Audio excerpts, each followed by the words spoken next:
فلسطینی مجاہدوں کی کارروائی میں شدت آ گئی ہے۔ پچھلے 24 گھنٹوں میں 19 بڑے حملے کر کے فلسطینیوں نے اسرائیل کو دہلا دیا ہے۔ جنین کے مغربی کنارے الخراج سے موصولہ خبروں کے مطابق فلسطینی مجاہدوں نے صہیونی فوجیوں پر گولیوں کی بوچھاڑ کر دی ہے۔ رپورٹس کے مطابق فلسطینی مزاحمتی فورس کے جوانوں نے صہیونی فوج کے ایک ڈرون طیارے کو بھی اس وقت گولیوں کا نشانہ بنایا جب یہ ڈرون جنین کیمپ پر پرواز کر رہا تھا۔ فلسطینی نوجوانوں نے رام اللہ کے شمالی مضافات میں بھی صہیونی فوجیوں کے ایک واچ ٹاور کو آگ لگائی اور اسے نذر آتش کر دیا۔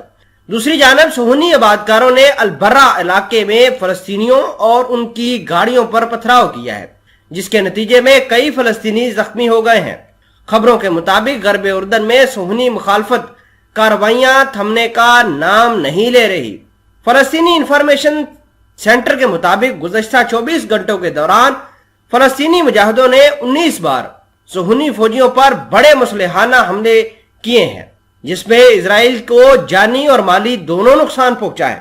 فلسطینی مجاہدوں نے غاصبوں کی بڑھتی جارحیت سے تنگ آ کر صہیونی فوجیوں کے خلاف دھماکہ خیز مادوں اور دستی بموں کا استعمال شروع کر دیا ہے۔ فلسطین کے وزیر اعظم نے کہا ہے کہ مسئلہ فلسطین کی اب کوئی سیاسی راہ باقی نہیں ہے۔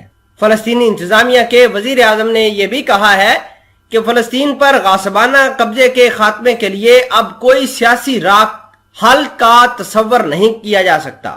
فلسطینی انتظامیہ کے وزیر اعظم محمد اشتیہ نے عرب لیگ کے ایک وفد سے ملاقات کے دوران کہا کہ ایسی صورتحال میں بین الاقوامی قراردادوں اور عرب امن مسودوں کے پیش نظر ایک بین الاقوامی اقدام کی شدید ضرورت پائی جا رہی ہے تاکہ فلسطین پر قبضے کے خاتمے اور بیت المقدس کی مرکزیت پر ایک علیحدہ ملک کی تشکیل کو یقینی بنایا جا سکے۔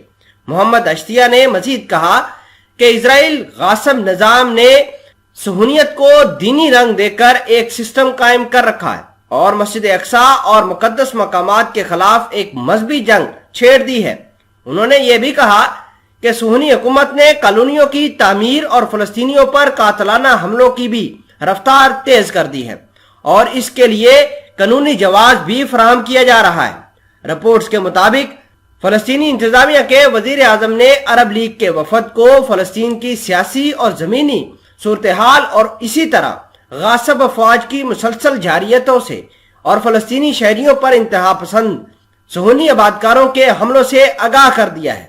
اس سے یہ تاثر پایا جا رہا ہے کہ اب فلسطین کی ہائی کمانڈ بھی اسرائیل کے خلاف جانے کو تیار ہے۔ اور آپ کو یہ بھی بتا دیں کہ اسرائیل کے خلاف جو حال فی الحال کے اندر کارروائیاں ہوئی ہیں، اس نے مڈل ایسٹ کے اندر سیاسی، سماجی، معاشی اور دیگر انتظامات کو دھرم بھرم کر رکھا ہے۔